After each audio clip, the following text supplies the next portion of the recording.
Les meilleurs moments de cette 16e étape, lendemain de journée de repos.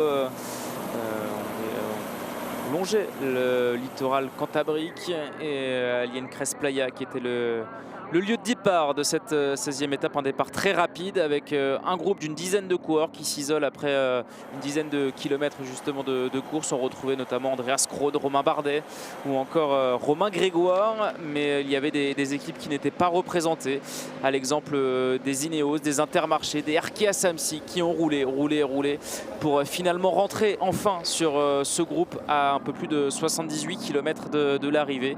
On a dû tout refaire, tout recommencer, en tout cas dans le peloton. C'est suivi une quinzaine de kilomètres avec des attaques de partout, jusqu'à ce qu'un groupe de 6 coureurs ne prenne finalement la poudre des escampettes, avec Mattia Cataneo, avec Nicolas Prodhomme, avec Caden Groves notamment. Il y avait Julius Vandenberg également. Et puis finalement, cette formation de Jumbo-Visma qui a roulé en tête de peloton pour protéger le maillot rouge de Sepkus et ne pas concéder plus de 1 minute 30 finalement, écart maximal pour cette échappée, alors que devant Caden Groves est allé faire le plein de points pour le maillot vert au sprint intermédiaire. Il s'est ensuite relevé, l'Australien, le sprinter de la formation Alpecin de Koninck, alors que dans l'approche de cette montée de Berres, Luis Leon Sanchez est tombé en milieu de paquet. On a cru un instant qu'il était impossible pour l'Espagnol de remonter sur son vélo.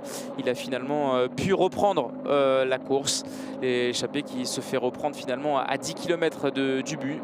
Et puis tempo imposé par Attila Walter pendant l'essentiel du pied jusqu'à l'attaque de Jonas Vingegaard. Derrière, on a fait la cassure pour Sepkus et Primoz Roglic, pensant que la formation UAE allait travailler derrière Jonas Vingegaard. Finalement, le Danois s'envole.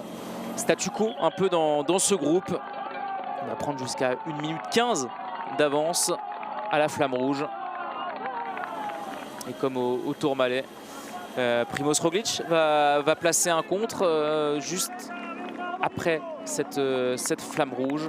Finalement, Juan Ayuso, Enric Mas et Sepkus vont suivre pendant un temps.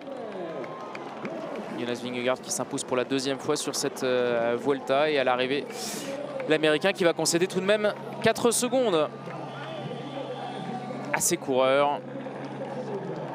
4e victoire d'étape pour cette Jumbo-Visma sur cette édition.